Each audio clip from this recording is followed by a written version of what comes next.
세상 살면서 자유를 잃어버리지 않으면 자유가 얼마나 중요하다는 것을 깨닫지 못하고 사는 경우가 많습니다. 우리가 살다가 내 마음대로 가고 싶어도 갈 수 없고, 자고 싶어도 잘 수 없고, 쉬고 싶어도 쉴 수 없고, 먹고 싶어도 먹을 수 없는 자유를 잃어버리면 그것은 크나큰 고통과 아픔을 겪습니다. 이 자유는 인간의 가장 기본적인 것으로 스스로 자신이 통제하지 않는 이상 외부의 통제로 인해서 자유를 잃으면 아주 힘듭니다.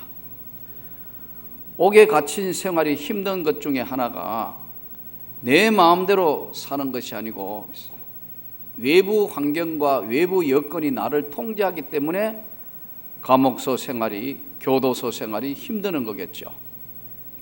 군인들이 그렇게 요즘 잘 해주고 군복도 좋아지고 먹을 거 좋아지고 여러 가지 하지만 왜 힘드냐 하면은 일정한 규율에 따라서 내 자유가 없기 때문에 힘들지 않겠습니까? 여러분들에게 주어진 이 자유가 가장 소중한 것 중에 하나라고 깨달았으면 아멘 합시다. 우리가 하나님이 주신 자유, 주의 영이 계신 곳에는 자유함이 있느니라. 이 자유를 잃어버렸을 때는 크나큰 문제가 생깁니다. 오늘 이 본문은 초대교회에 일어난 한 사건을 다루고 있는데, 아그리파 1세라는 헤롯 왕이 이제 교회의 지도자들을 잡아 가두고 죽이기를 시작하며 본격적으로 기독교를 핍박하기 시작했습니다. 이두메 출신인 이 헤롯 왕은 배경적으로 보면 자기가 이제 유대인이 아니기 때문에, 이두메 출신이기 때문에 항상 자기 자리가 불안정했습니다. 언제 누가 모반을 일으킬지 모르고, 또 유대인 새로운 왕이 올 줄 모르고, 이렇게 해서 항상 불안했어요. 그러다가 보니까 로마 황제로부터 분봉한 명령은 받았지만 자리가 항상 위태로웠기 때문에 그는 권력을 유지하기 위해서 자식도 죽이고 아내도 죽이는 잔인성을 보이긴 왕이기도 합니다. 이때 의심 많고 권력에 눈이 어두운 이 헤롯은 유대인들이 뭘 좋아하느냐 가만히 보니까 유대인들이 예수 믿는 사람들, 기독교인을 핍박하니까 유대인들이 너무 좋아하거든요. 그래서 드디어 이제 본격적으로 그는 예수 믿는 사람들을 핍박하기 시작했습니다. 그때 헤롯 왕이 손을 들어 교회 중에서 몇 사람을 헤아려 하여 요한의 형제 야고보를 칼로 죽이니, 12제자 중에 보아너게 우리의 아들이란 이 야고보를 칼로 죽였다. 그러니까 기독교 입장에서는 순교를 당했고, 유대인들 입장에는 볼 때는 야, 헤롯 왕이 이제 잘한다, 이렇게 인기를 얻기 시작했습니다. 유대인들이 이 일을 기뻐하는 것을 보고 이제 교회의 당시 지도자였던 베드로로 잡으려 할세 때는 무교절 기간이라. 이 무교절 기간이라는 것은 성경에 보면은 출애굽기 12장 이제 3절 4절에 무교절 기간에 대해서 말씀이 나오는데, 이 당시에 유대인들이 애굽에 종살이를 했을 때에 하나님께서 그들에게 은혜를 주셔서 종에서 해방되어 자유인이 돼서 약속의 땅 가나안 땅으로 가기 전에 바로 왕이 절대로 해방을 하지 못하도록, 자유를 얻지 못하도록 계속 노예 생활을 강요합니다. 그런데 하나님께서 모세를 통하여 10가지 재앙을 내리는데 마지막 재앙이 장자들을 다 죽이는 무서운 재앙을 내릴 때 양의 문지방에 양의 피를 묻혀놓은 집은 다 그 재앙이 건너가게 했단 말이에요. 그래서 유대인들은 전부 이제 그 하나님의 약속을 믿고 문지방에다가 어린 양의 피를 묻혀놓고 그 집에 있으면 죽음이 찾아왔다가 건너뛰었다 해서, 이렇게 오다가 건너뛰었다 해서 유월절입니다. 예. 그러니까 어떤 사람이든 이방인이든 하나님의 백성이든 누구든지 어린 양의 문지방에 피를 묻혀놓은 집은 죽음의 그림자가 들어가면서 건너서 뛰었다. 그 기간에 이제 죽지 않고 살아남았던 사람들이 바로 왕이 도저히 이거 보니까 도저히 감당이 안 되니까 애굽의 장자들이 다 죽어버렸다. 그러니까 번쩍 소를 들었습니다. 이제 빨리 너희 백성을 데리고 나가라 해서 이 백성들이 이제 자유를 얻어서 출애굽을 한 겁니다. 이 날을 기념해서 일주일 동안 이스라엘 백성들은 약속의 땅에 들어와도 항상 그 유월절을 기억해서 저들은 기도하고 썬 나무를 아주 썬 나무를 하고 전혀 누룩이 들어가지 않는 그냥 밀가루만 구운 반죽에는 그것을 맛이 뭐가 있겠어요? 그거를 일주일 동안 먹는 기간이 무교절기 기간이라 이렇게 이야기합니다. 이 무교절 기간이라 유월절 후에 백성 앞에 끌어내고자 하여 이에 베드로는 옥에 갇혔고 교회는 그를 위하여 간절히 하나님께 기도했더라. 왜? 야고보는 이미 순교당했고 교회 입장에서 볼 때는 이 큰일 났다. 이제 베드로까지 만일 잡혀서 죽으면 교회에 큰 문제가 오고 하나님의 보호하심에 절대적인 문제가 크게 되기 때문에 하나님 앞에 하나님이 보호해 주시라고 교회는 간절히 기도하고 있더라. 깨닫고 마가라는 요한의 어머니 마리아의 집에 가니 여러 사람이 거기 모여 간절히 기도하고 있더라. 왜? 이제 크나큰 문제가 생겨서 본격적으로 기독교 핍박이 시작됐으니까요. 이때 하나님이 오늘 옥에 갇혀있던 베드로를 끌어내 주시고 빼내어 주시는 장면이 오늘 본문에 나오는 장면들입니다. 헤롯이 잡아내려고 하는 그 전날 밤에 베드로가 두 군인들 틈에 서 두 쇠사슬에 매어 누워 자는데 파수꾼이 문 밖에서 옥을 지키더니 홀연히 주의 사자가 나타났다. 주님의 사자가 나타나심에 옥중에 광채가 빛나며 베드로의 옆구리를 쳐 깨워 이르되 급히 일어나라 하니 쇠사슬이 그 손에서 벗어지더라. 이 당시에는요, 중구금, 오늘 우리 용어로 하면 중구금 시설로는 옥에 가두는데 이 옥이 두 종류에서요, 내옥, 외옥. 그러니까 이게 도망갈까 싶어서 큰 바깥에서 전체를 통제하고 있는 감옥소가 하나 있고 그 안에 또 내옥, 작은 옥이 있어요. 그러니까 감옥소가 두 개란 말이에요. 바깥에 이렇게 큰 외옥이 있고 안에 내옥이 있어요. 밖에 4명 지키고 있어요, 군인들이. 그리고 이 안쪽에 또 4명이 지키고 있어요. 그리고 들어가면 이제 내옥이 나오겠죠. 바깥에서 안으로 들어가니까. 그 내옥 앞에 또 4명이 지키고 있어요. 안에 쇠창살 안에는 군인들이 굴비 엮어 놓듯이 이렇게 쇠사슬에 묶어가 제수하고 같이 있는 거예요. 왜? 도망갈까 싶어. 움직이면 같이 깨나니까.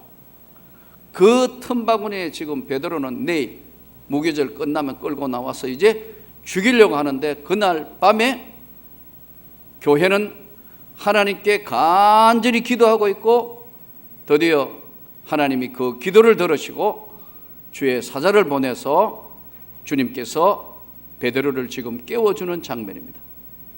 급히 옆구리를 쳐 깨워 이르되 일어나라 하니 쇠사슬이 그 손에서 벗어지더라. 이 본문을 보면서 베드로가 참 대단한 사람 같아요. 내일 지금 죽을 건데 끌려 나오면 오늘 저녁에 잠 잘 자는 거 보면 이게 하나님 은혜 아니겠습니까?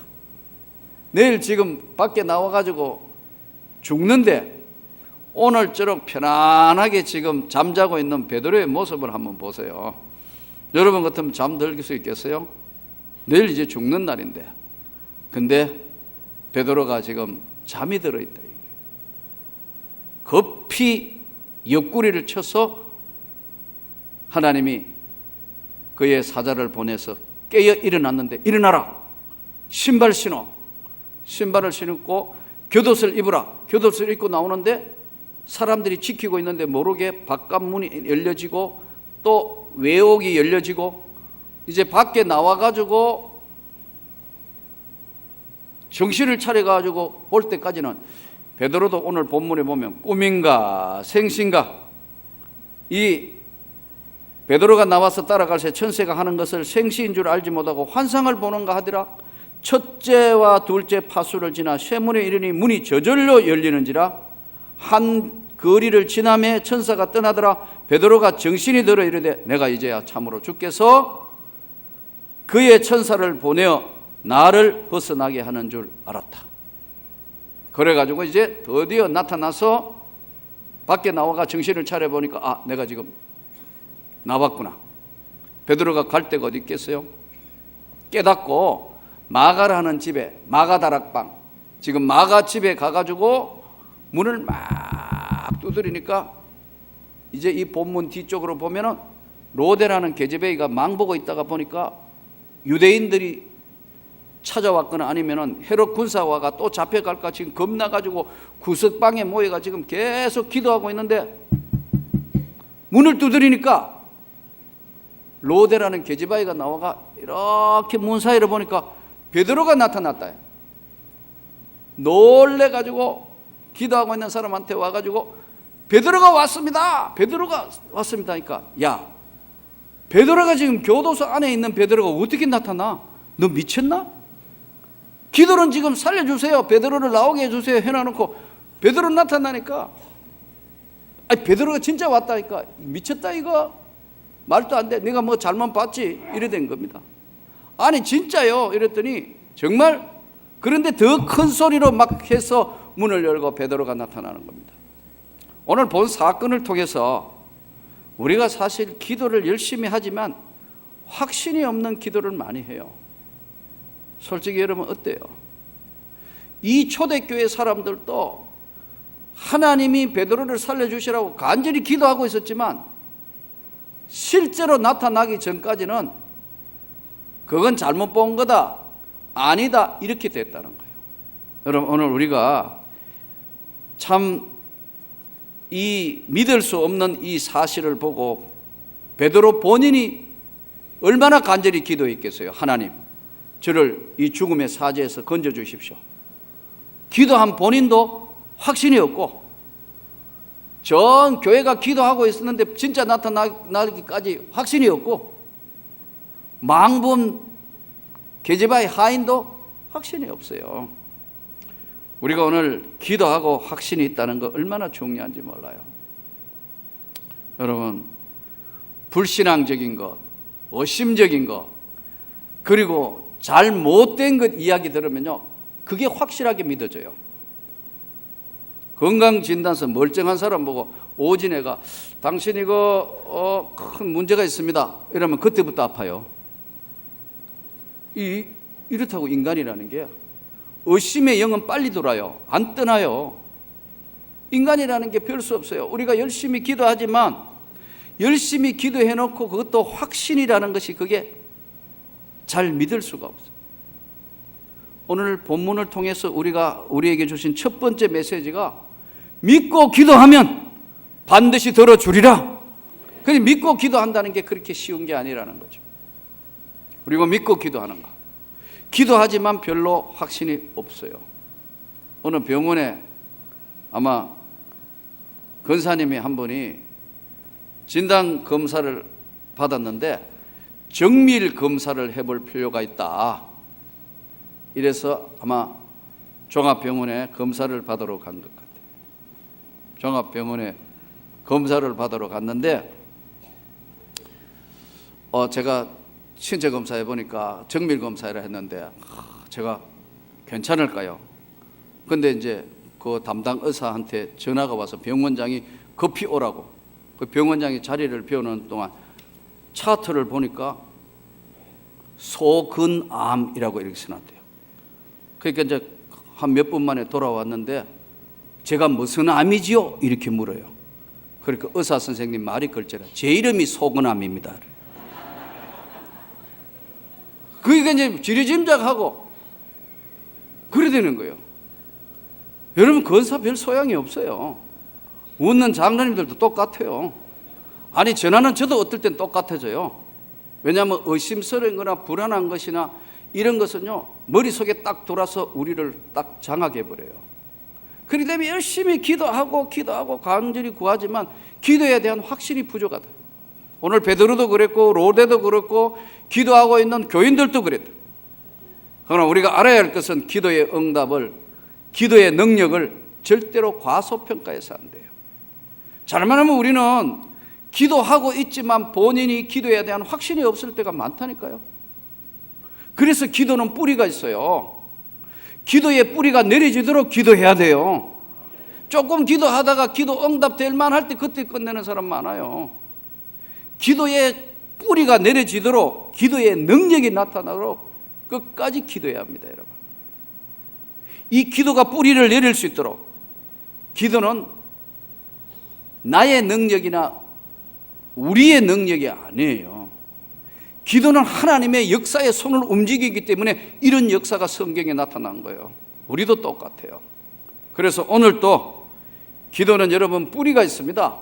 이 기도의 뿌리가 그야말로 미칠 수 있도록 교회는 기도해야 할 줄 믿습니다. 기도하고 있더라. 그래서 이 사실과 이 환경을 보고 저들이 결국은 나중에 하나님 앞에 더욱 매달리게 되고 세계 선교의 놀라운 역사의 장이 열려지게 됩니다. 오늘 우리는 어디에 기도의 자리에 있는 것인가? 나는 이 한 주간 동안 어떤 자리에 있는가? 내가 예배의 자리에 있는가? 내가 기도의 자리에 있는가? 자신을 돌아봐야 합니다. 안 그러면 의심 많고 근심 많고 걱정 많은 세상에 살다가 보니까 자꾸만 의심의 영, 불신의 영이 들어오면요, 기도를 방해합니다. 기도는 하고 있는데 온갖 잡생각에 있으면서 그 기도의 능력이 응답될 때까지는 깨닫지도 못한다. 그런 경우 많아요. 어떤 내아 집에는 재밌는 이야기가 나오더라고요. 8살짜리 아이가 자전거를 그렇게 사고 싶은데 아버지가 위험하다고 길거리에 사고 난다고 자전거 안 돼 하니까 얘가 방에서 큰 소리로 하나님 자전거 주세요, 자전거 주세요. 할머니가 하도 답답하니까 야야, 하나님이 귀가 잘 안 들리는 분이 아니야. 살살 기도해도 돼. 그러니까 하나님은 들으시는데 아버지가 안 들어요. 그리고 똑같다 여러분. 지금 우리 기도하는 게 하나님은 들으시는데 우리 아버지가 안 듣기 때문에 우리 아버지 듣도록 기도하는 거예요. 대부분 보면 사람 앞에 듣도록 기도하는 사람이 많아요. 또 하다가 보면 그렇게 의식을 하고 기도할 때가 있어요. 오늘 우리 하나님 앞에 끝까지 우리가 오늘 교회는 기도하고 있더라. 기도하기 때문에 하나님께서 역사하셔서 베드로를, 그 옥중에 있는 베드로를 16명이 지키고 있는 4패씩 지키고 있는데 하나님이 뽑아서 오게 하시는 것은 주님의 권능이고 주님의 능력이고 주님의 은혜입니다. 그렇기 때문에 우리가 위기가 올 때나 어려울 때 치유를 위해서 기도해야, 주 예수 이름으로 치료해 주시도록 기도해야 되고, 성령의 강건적인 역사가 나타나도록 기도해야 되고, 치유의 역사도 승리의 역사도 권능의 역사도 기도해야 합니다. 지난 한 주간 동안 11일 날 인천공항을 출발해서 가는데 하루 걸려요. 거의 직항로가 없기 때문에 방글라데시까지 가는데 가서 한 4시간 비행기 타고 가가 홍콩 공항에서 한 4시간 대기하다가 다시 한 4시간 해서 가면 다카라는 방글라데시 나오는데, 방글라데시와 이승현 선교사님 있는 인도 콜카타 그 웨스트 벵갈이라 하는데, 그쪽 지역으로는 웨스트 벵갈 지역하고 이 지금 방글라데시 다카가 예전에는 한 나라였어요. 근데 종교 때문에 나눈 거예요. 인도 위에 웨스트 벵갈 지역은 힌두교 사람들이 많고 거의, 이쪽은 전부 이슬람이에요. 90%가. 그러니까 할 수 없이 자기들끼리 나라를 나눈 거예요. 종교가 얼마나 무서운지 아시겠죠? 바른 신앙을 가지고 있는 게 얼마나 중요한지 아시겠죠? 예수 믿는 게 얼마나 중요한지 보여주는 한 사례예요. 사실은 딱 나눠서 나라를, 비행기를 타고 사실 방글라데시에서 다카에서 콜카타까지 이륙 후 40분밖에 안 걸리더라고요. 그러나 교통이 열악하니까 그 길을 가려면 열몇 시간 가야 돼요, 자동차로는. 도로 사정이 안 좋으니까. 그래서 이제 그 수요일까지 방글라데시 다카에 있다가 그 다음에 수요일 이후 이제 금요일 밤 12시까지 공항에 야간 비행기를 타고 나와야 되기 때문에까지 이제 인도 콜카타에 있었어요. 두 나라 다가 환경이 거의 가깝기 때문에 비슷해요. 지도상으로도 가깝고. 지금 12월부터 2월 말까지는 낮에는 한 26도, 8도 요 사이고 밤 되면 한 20도에서 한 23도 요 정도 되는 것 같아요. 이때가 지금 제일 살기 좋을 때입니다. 그때 지금 갔어요. 3월부터는 35도, 40도 막 올라갔네. 이제 한여름 이제 5월달쯤 되면 45도, 어떨 때는 50도 올라갔네. 문제는 뭐냐면 습도가 많아가지고요, 숨을 쉴 수가 없어요. 그게 아주 열악한 환경이죠. 환경 자체가 습도가 많아서 빨래를 널어놓으면 빨래가 안 마릅니다, 여러분. 그래서 빨래를 할 수 없이 이제 선풍기에다, 그 집집마다 돌아가는 선풍기, 뭐 원주민 집에는 선풍기도 뭐고 뭐 운막 같은 데니까 살 수도 없지만 정상경 집에는 선풍기 돌아가는 게 그거 이제 말르는 거예요. 말리는 거예요.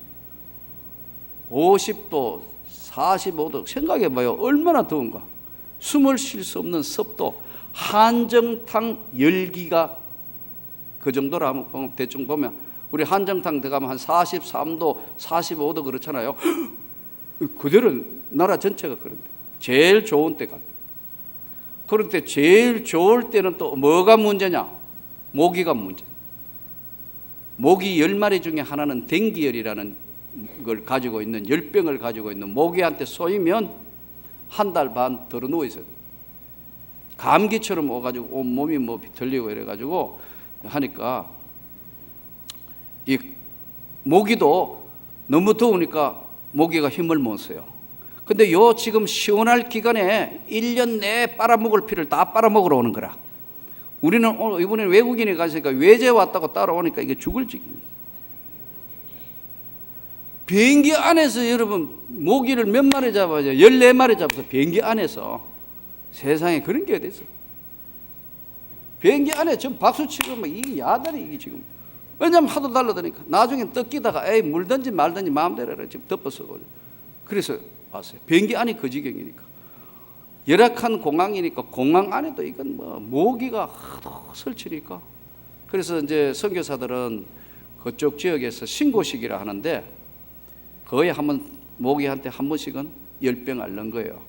다카교회 한인교회 목사님도 그 댕기열 때문에 한국에 오셨을 때 그 이제 발병이 돼가지고 찔리면 물리면 댕기열 10명 모기 한 10마리 중에 한 마리라는데 정확한 프로테이지는 모르겠지만 물리면 댕기열을 앓습니다.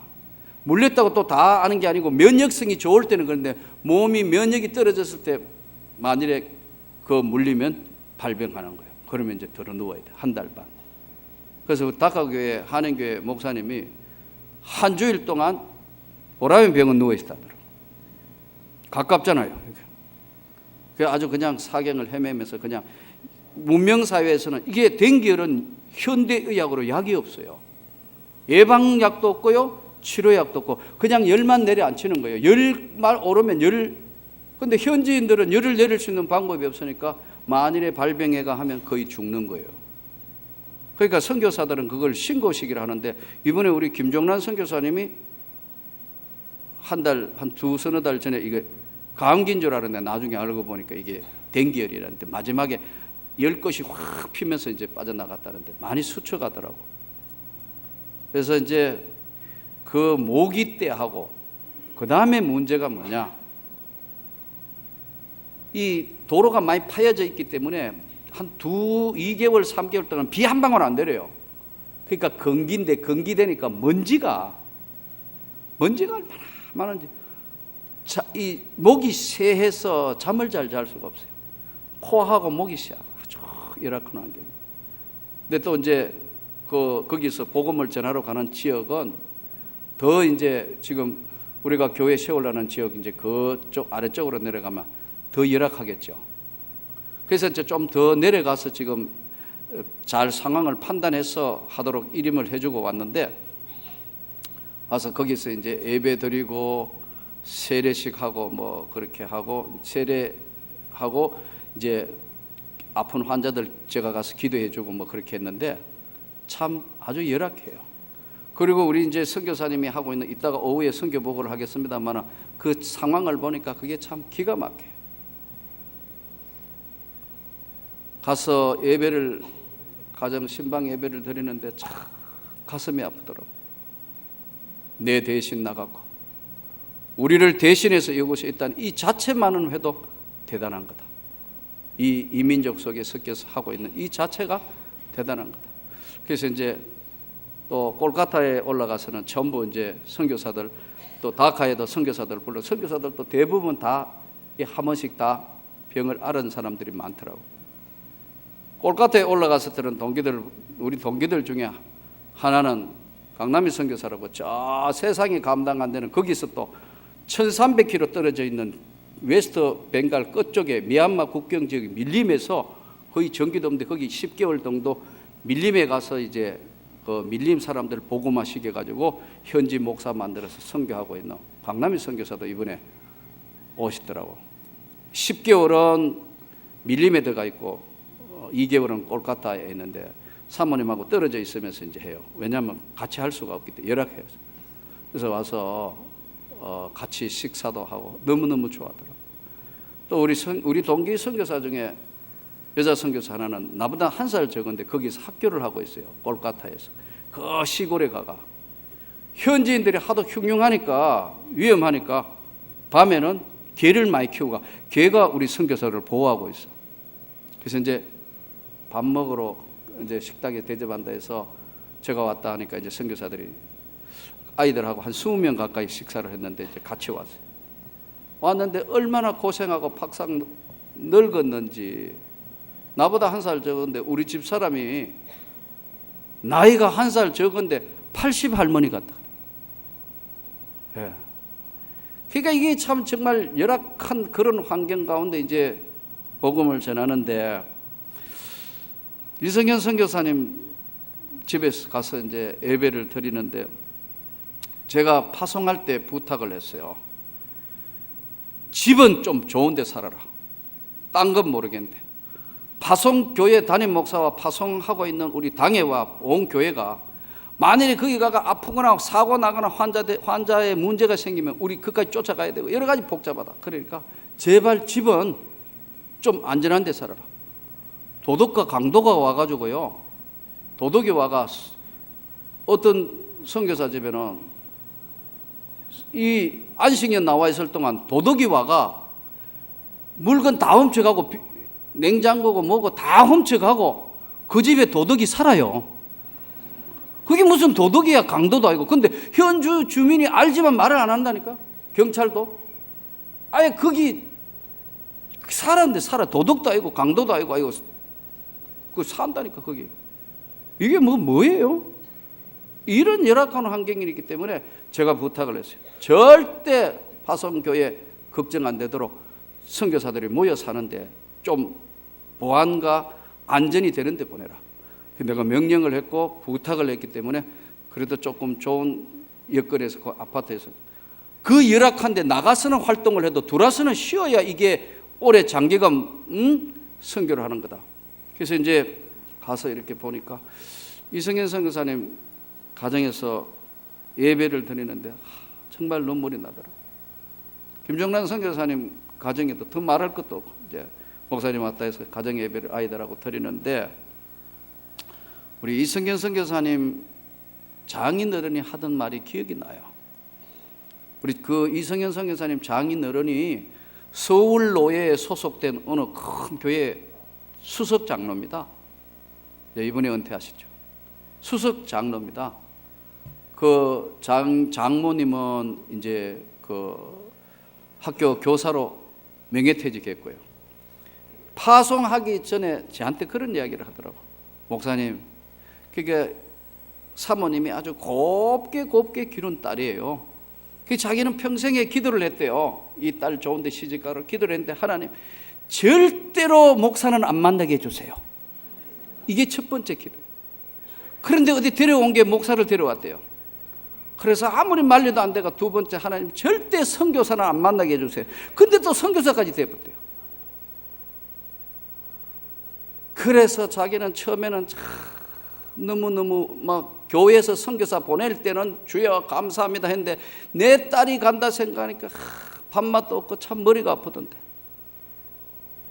막상 목사님 교회에서 파송한다 하니까 목사님하고 대화해 보니까 그래도 좀 안심이 되네요. 그 말을 하더라고요. 그게 예배 드리는데 생각이 나니까 눈물이 나서 예배를 잘 못 드리겠어요. 여러분, 오늘 우리는 이 시대에 우리 파송 선교사들은 교회가 기도하고 있기 때문에 살아있는 겁니다, 여러분. 교회가 기도하고 있기 때문에 하나님의 역사의 손길이 움직이는 겁니다. 더욱 열심히 기도하고 저들을 잘 뒷바라지해서 저와 여러분이 가야 될 선교 자리에 가장 열악한 자리에 방글라데시 같은 데는 10년 동안 총회가 파송을 안 했어요. 갈 사람이 없어요. 너무 열악하니까 10년 동안 없다가 우리 김종란 선교사가 선교 지원을 거기에 한 겁니다. 여러분, 선교 자리라도 아주 열악한 자리. 우리가 오늘 주의 말씀을 기억하면서 더 열심히 기도할 수 있기를 바랍니다. 기도의 응답과 확신을 가지고 우리가 있는 자리에서 기도해서 하나님의 큰 역사를 교회가 이루어갈 수 있기를 주 예수 이름으로 축원합니다.